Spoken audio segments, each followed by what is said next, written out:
While the 14th anniversary bundle may have been rather controversial among the player base due to the exclusives that were available in the bundle, the individual ships that were included with it are actually proving to be quite impressive.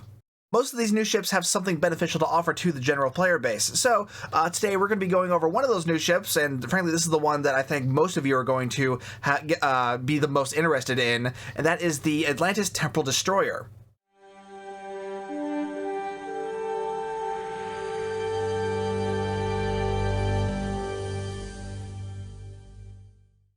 Of the 4 new ships introduced with the 14th anniversary bundle, I believe that the Atlantis Temporal Destroyer is going to have the most appeal to the widest variety of players. And that's because with its setup, it's very ideal for an energy weapon build, but with its combination of temporal and intel seating, it's also really ideal for setting up something more science-based as well, despite the fact that it's also an escort. So you can focus entirely on the energy weapons with this thing, or you can lean a bit more into more of a Dusai build. The Atlantis is also a very pretty ship. I'm really into the look of this thing. Thomas Moroni has said that this was a design made by E.C. Henry, who has done a number of ships in the past for Star Trek Online, and as usual, he has just knocked it out of the park. I really like how the saucer is sort of a mix between the Andromeda and Baran saucers, and I like how the nacelle pylons were made to be more swept back than the original Challenger class, because this way it reminds me a bit more of the old Akula class from the Star Trek Starfleet Command games.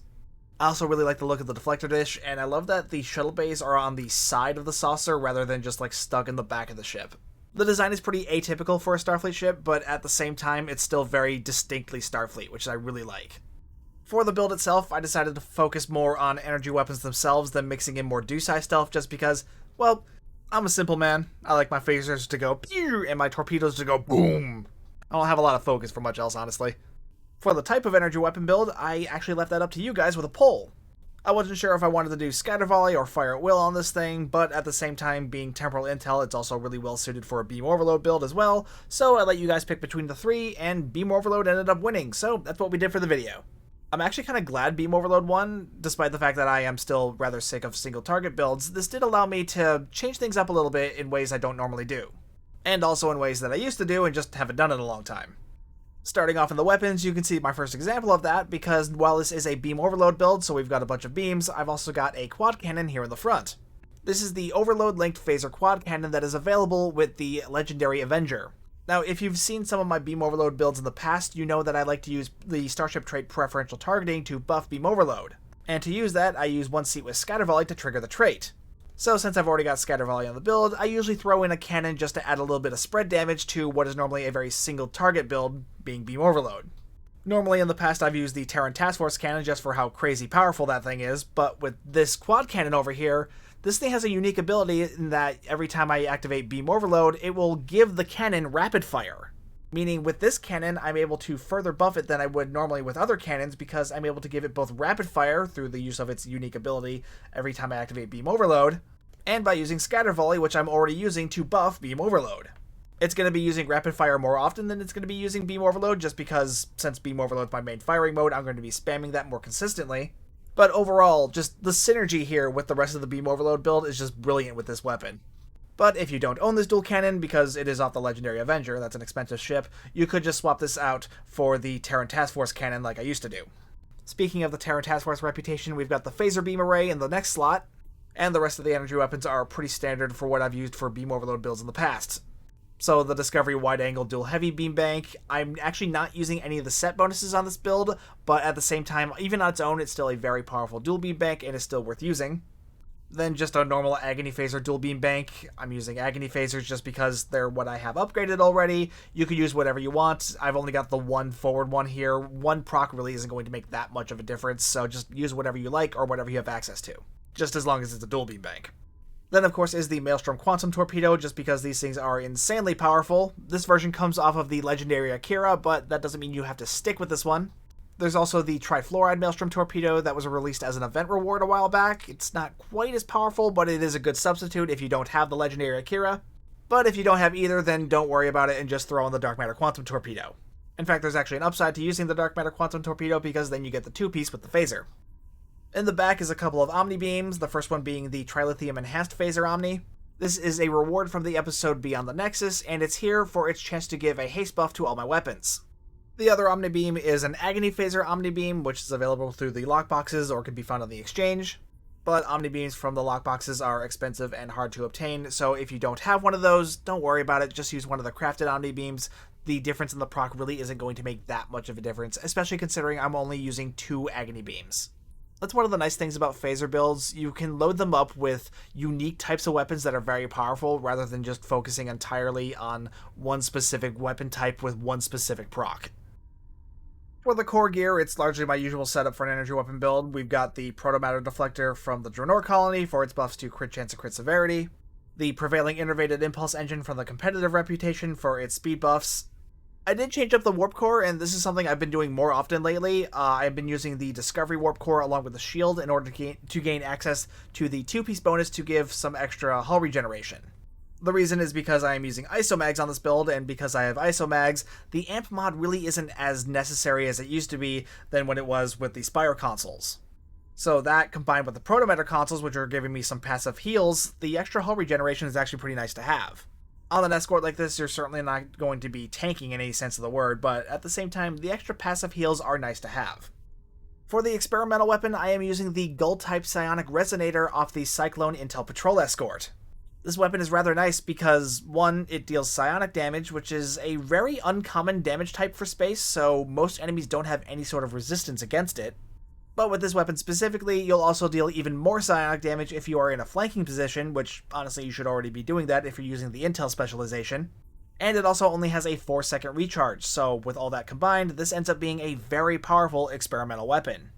I did test out the focused particle cannon that this ship comes with, and honestly, its radiation damage just was not a match for the psionic damage that the Gull type was doing. Like, not even close. This thing did like 3k in ISE. But that is largely because its damage scales with your EPG skill, so if you were wanting to mix in more Dusai stuff with this thing, then you might want to switch back to this weapon. But if you're just going for straight-up energy weapons, then probably go with the Gull type, or something else typical like the Soliton Wave Impeller.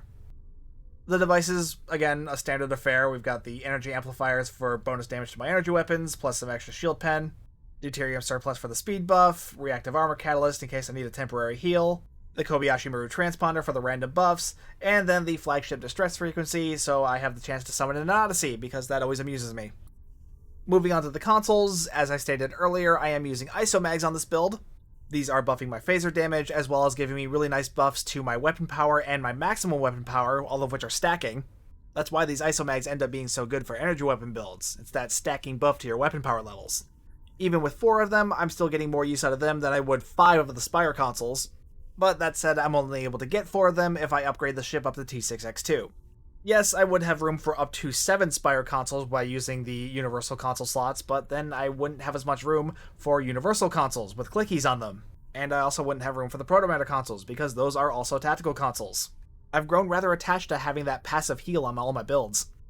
Speaking of the clicky consoles, a number of these are dedicated to having haste buffs on them, because this is a beam overload build, so haste is going to be very important.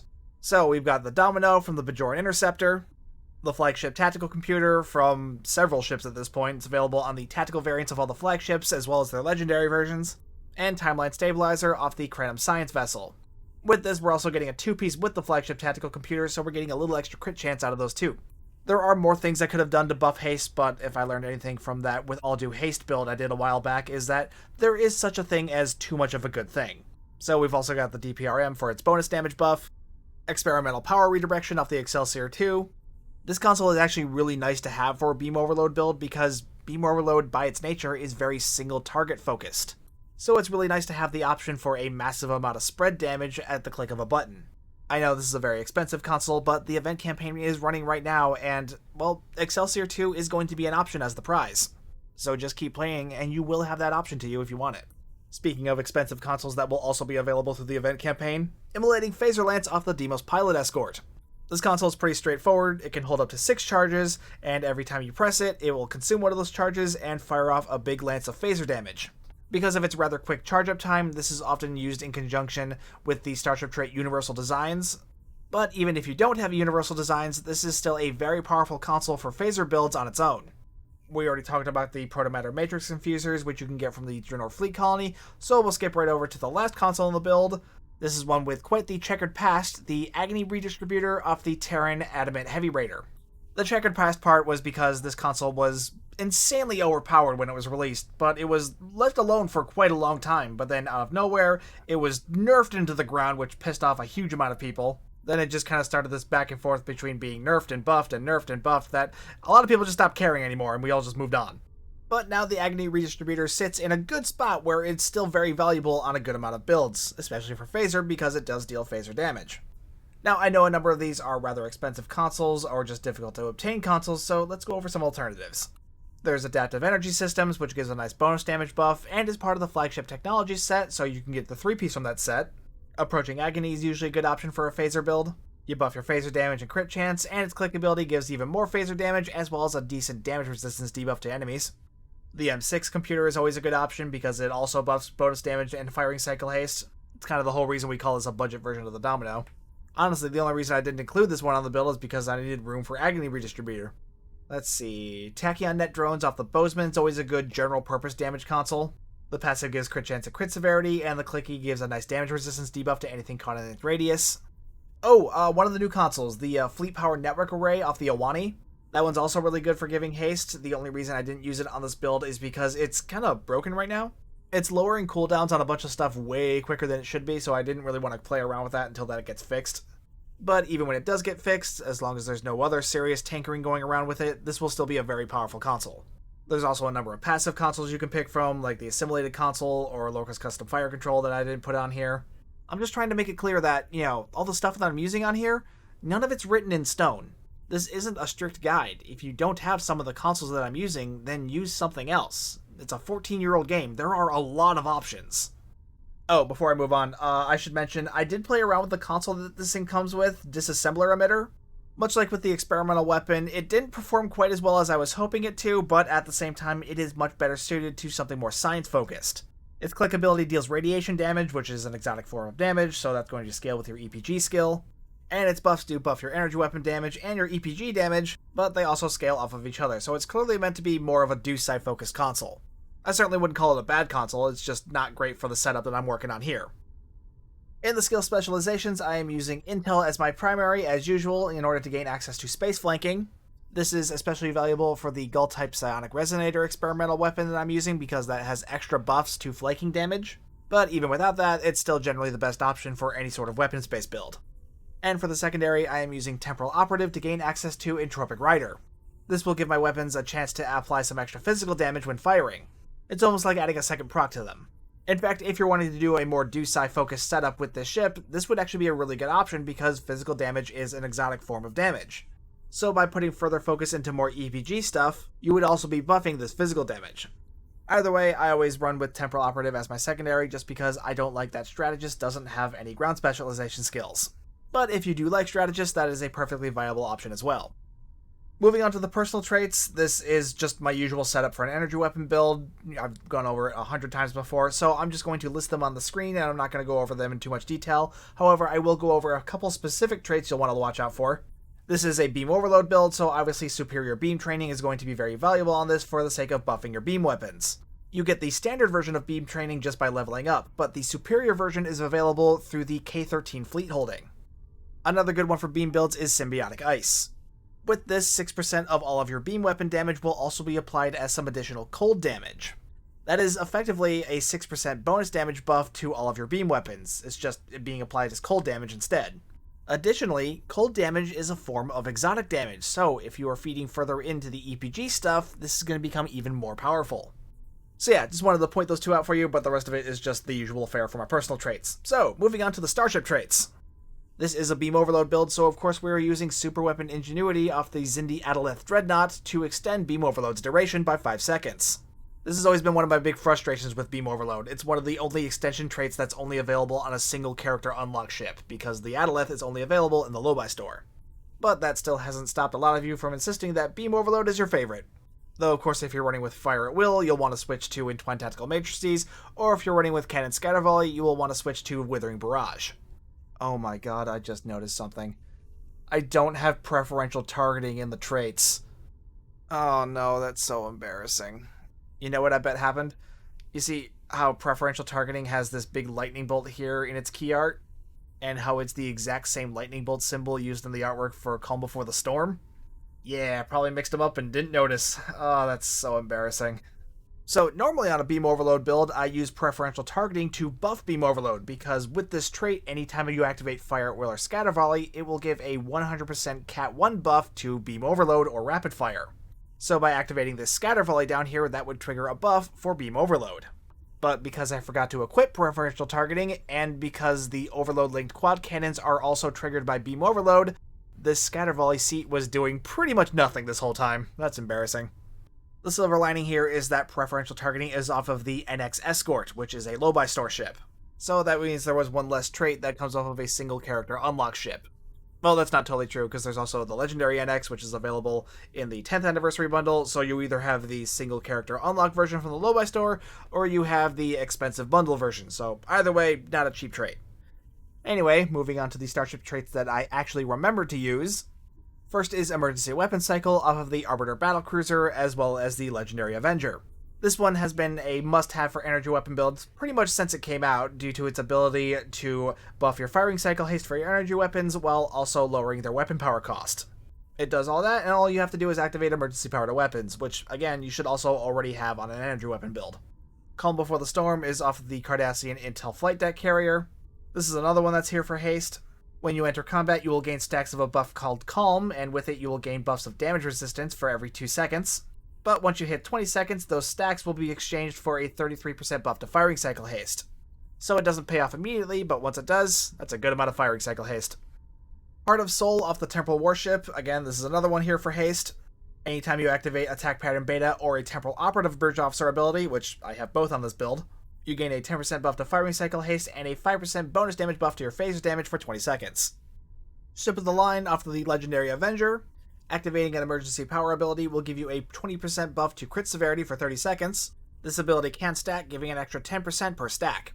This is one of the reasons why I have both emergency power to weapons and emergency power to engines on the build. Oh god, I just realized one of the bridge officers is wrong. That's a Kentari buff, that's not one of my SROs. At least it's just the one. Anyway, moving on. Universal Designs off of the Crossfield Refit. Every time I activate a Universal console, this will give me a stacking buff to crit chance and crit severity. The buff lasts for 20 seconds and can stack up to 5 times. But if you properly time your use of Immolating Phaser Lance just right, you can keep at least one of these buffs up pretty consistently, which is still very nice to have. Extra crit chance and crit severity are always good to have on any sort of damage build. And last is the Starship trait that comes off of the Atlantis itself, Temporal Tunneling. With this Starship trait, every time you activate a Bridge Officer ability that deals any kind of exotic damage, or any kind of Temporal Operative Bridge Officer ability, you will gain a 100% firing cycle haste buff to all of your energy weapons. It only lasts for 5 seconds, but the trait itself only has a 15-second lockout, so you're going to be able to get that back pretty quick. In the Bridge Officer stations, let's immediately go over to this mistake. Yeah, Scatter Volley should not have been in here because I forgot to put on preferential targeting. I could swap this out for Chemosite Lace Weaponry, though the reason I didn't use Chemosite to begin with is because, one, it's not great on single target builds with low firing rates like Beam Overload. Chemosite only has a chance to trigger with energy weapons, so you want to use that with something that's going to be firing at a lot of things at a lot of times to increase that chance of it actually triggering. So like Scatter Volley or Fire at Will. Now, Chemosite will always trigger with a torpedo, but because I'm using a Maelstrom torpedo, I'm not spamming torpedoes like I normally would. So again, Chemosite wouldn't be triggering that often just because I'm using the Maelstrom torpedo at very specific points, not just spamming it like crazy, because its charge up time is way too long to be able to do that. Now, if I were using the Dark Matter Quantum torpedo, Chemosite Lace Weaponry would be a given, because you can spam that torpedo as much as you want, but also because its Dark Matter Disillusion ability will also trigger Chemosite Lace Weaponry. Alternatively, I can move Attack Pattern Beta down here and switch its seat to Chronometric Inversion Field so I can have one more trigger for unconventional systems. Which, with this specific setup, using Beam Overload and a Maelstrom torpedo, that's what I'd do. Unless you want to use preferential targeting, in which case then leave the Bridge Officer seating as it is. So, the rest of the stuff I'm using for the buffs, in the Universal/Intel seat, we've got Emergency Power to Weapons. That's there to buff my energy weapons and trigger a couple of different Starship traits. Ionic Turbulence is a decent damage resistance debuff, and it also triggers unconventional systems. And here we have Override Subsystem Safeties 3 for the extra power levels. Activating this will give you plus 50 to all of your power levels. This effect will last 20 seconds, but the power levels will diminish by 5 every 2 seconds. Once the buff expires, one of your subsystems will be randomly selected and taken offline for 5 seconds. It can be any one of your subsystems. It could be shields, engines, aux, or it could be weapons, which that's the bad one. This can be fixed by using Engineering Team, but honestly by the time you actually notice that it's offline, and by the time you actually click Engineering Team, usually it's back up before you know it anyway. 5 seconds is a long time for your weapons to be offline, but it is not a long time for you to actually notice. If you find this part of the ability to be too annoying, you can ditch this ability and then move Emergency Power to Weapons up to the Lieutenant Commander spot and then put Viral Impulse Burst in its place. That way you'll have an additional unconventional systems trigger. In the Lieutenant Tactical seat, we've got Torpedo Spread 1 to buff the torpedo, and then we already discussed what to do with this seat. In the Commander Tactical/Temporal seat, we've got Heisenberg Amplifier 1 for an unconventional systems trigger, Attack Pattern Beta for the debuff, Beam Overload 3 because, it's a Beam Overload build, and Recursive Sharing 3, which marks a target, builds up additional damage for all the damage being done to it, and then unleashes a percentage of all that stored damage as physical damage to that one target at the same time. Timed correctly, this can be a very powerful ability. Though I do find this ability to be more useful on single target builds like Beam Overload because you're able to inflict much more damage at a single target and therefore more damage will be stored up at once while this is active. Whereas with Fire at Will Scatter Volley, their power is mainly built in the fact that you're dealing damage to multiple targets at once. That's where the DPS comes from with them. But because of that, they're not really great at inflicting a lot of damage to one single target at once. So Recursive Sharing 3 is a bit less effective with those. Though honestly, that's really more of a concern for just solo play. Because if you're in a TFO and you mark a target, everyone's shooting that target, it'll build up damage based off of all the damage being taken in, not just from you. In the Ensign Engineering seat, we've got Emergency Power to Engines. This is also here to trigger Ship of the Line. The extra speed boost is kind of nice, and we have a Duty Officer that's being triggered off of this as well. More on that in a bit. And in the Lieutenant Commander Science seat, we've got Jam Targeting Sensors, Tractor Beam 2, and Gravity Well 1. Gravity Well makes for a nicer control ability to gather a bunch of enemies into one location, but ultimately all three of these are here because they trigger unconventional systems. Now moving on to the Duty Officers, I've done something a little different in this case. Normally I use the projectile or energy weapon officers that will either increase crit chance or crit severity. But with those duty officers you want to have something with a high firing rate. So if you're using the projectile officers you want to make sure that you're spamming a torpedo every time to build up crit chance or crit severity. Or with the energy weapon officers you want to have an energy weapon firing mode that has a high firing rate and then put as much haste on it as you possibly can. But neither of those are going to be very optimal because 1, beam overload cuts your firing rate in half, and because you can't really spam the Maelstrom torpedoes. Their charge-up time is too long for that to be effective, and their real power doesn't kick in until you get them at their highest stack. So instead, I focused on other things. I've got 26 of 47 and 27 of 47, which honestly, those would have been on here regardless. They're giving buffs on crit chance, crit severity, and damage over time anytime I use any of my Specialization Bridge Officer abilities and my Tactical Bridge Officer abilities. And then I've got 41 and 42 down here to supplement the Boimler effect in order to lower the cooldowns of my Bridge Officer abilities. This guy is the Emergency Con hologram, and with this guy, every time I activate Emergency Power to Engines, it will lower the cooldown of Evasive Maneuvers. Evasive Maneuvers is very useful for maintaining speed and mobility, so being able to get that back quicker is very valuable. And lastly, we've got an Energy Weapon Officer, a different one from the ones I was talking about earlier. With this one, anytime I activate Beam Overload, I have a chance to increase my shield penetration by 35%. Now, obviously, these are going to be very expensive duty officers, so honestly, just use whatever you have available to you that is going to be beneficial to your build. I don't expect everyone to be using all of these because, like I said, very expensive, so just use what you got. I imagine at least a few of you are still using Aux to Bat for your Bridge Officer cooldowns, in which case you'll want to load in a bunch of Technicians, and then you'll want to make room for Aux to Bat. Though with this Bridge Officer seating, a half Bat build would likely be better. Anyway, now let's move on to the ISE and then the parse analysis. Scanning the nanite drift. 607k in ISE. I wonder how high it could have gotten if Huggy wasn't in here doing 700k. He was also running the Atlantis doing a scatter volley build, which was just in the video on yesterday. Now granted, these numbers are with a group of people who actually know what they're doing with ISE, but at the same time, in my earlier tests in random ISEs, I was getting around 400 to 500k pretty consistently. Now, a big part of the reason why this DPS was so high was because of the pet damage, which may seem unusual given that I am running a ship that doesn't have a hangar bay on it. That pet damage is actually from the Aggie. 200k just from that console plus the 6 I was actually kind of surprised to see the psionic resume so high on the box at 52k. It even outdid the broadcasts. It also outdid the curve sharing, but my timing might have been way better. way down here, scatter volley 1. Yeah, yeah, without preference for targeting, that thing is nothing.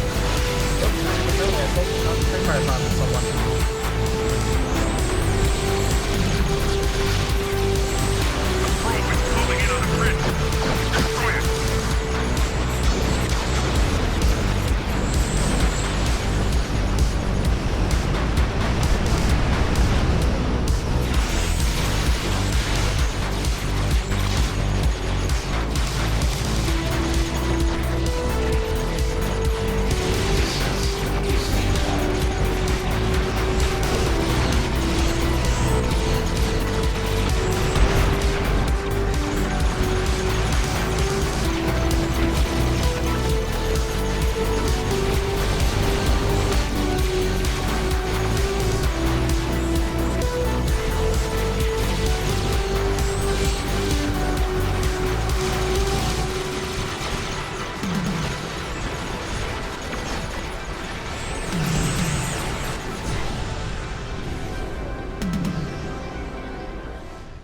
607k in ISE.